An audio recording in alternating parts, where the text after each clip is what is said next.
Welcome to Hotline TV. I'm Quinn McCord. And I'm Amy Walter. Today it's a special Midwestern installment of War for the Congress.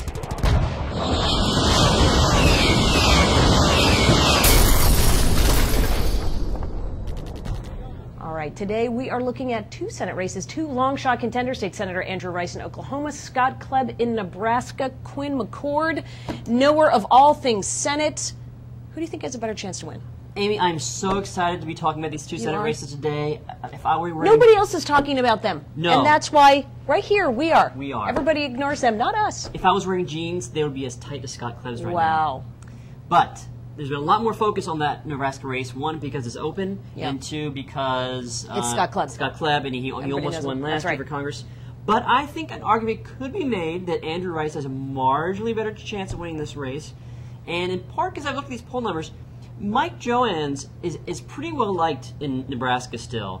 Yeah, it doesn't have the Bush administration taint for whatever reason. Even as he served as agriculture secretary, right? Exactly. Yeah. I guess he hasn't been in D.C. for too long. He's still 2-1 fave on fave. Whereas Jim Inhofe's, again, if you believe the poll numbers, it's about equal fave on fave. So I think Rice can at least maybe beat up on him on that level. Just he hasn't established sort of the genial face that maybe Johanns does. It's not too late, Mr. Inhofe. You can still do it. But that's one reason that I think. No, I think you're exactly right. I mean, both of them, KLEEB, Rice, both running, of course, as a young, fresh outsiders, time for change.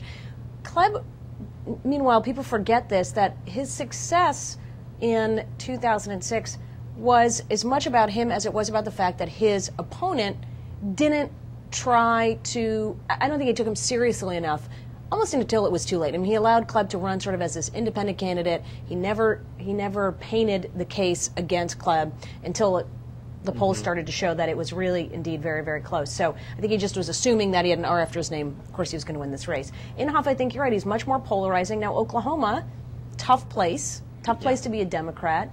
And Andrew Rice, even though he comes from a fantastic college, fantastic. Elitist, Colby. May not, is that the right, he grew up there, though, right? Yeah. He grew up in Oklahoma, then went to fabulous college, then came back to Oklahoma, as opposed to KLEEB, went to Yale and then moved to Nebraska, doesn't really have the same roots there. If you say so. I will say, in KLEEB's defense, one thing he can say is that he doesn't have a voting record. Whereas Republicans will say that Rice has a voting record, he has a very liberal voting record, that's why he would be the weaker candidate. KLEEB can still claim to be a 100% outsider, as opposed to Rice, who has some experience in government. But that could work both ways, and they're both about equally funded, with maybe like a 3-to-1 fundraising disparity versus the incumbent. But they're cheap states. I mean, they're both states that if late polling shows it remotely close, the SEC could come in. So it's up to them to sort of get them closer.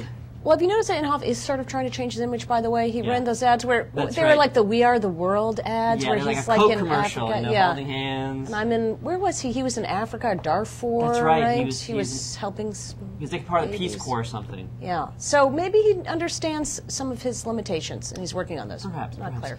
Well, that's all for today. We always love discussing Senate races here, and we will again soon. I'm Quinn McCord. And I'm Amy Walter. See you next time on Hotline TV.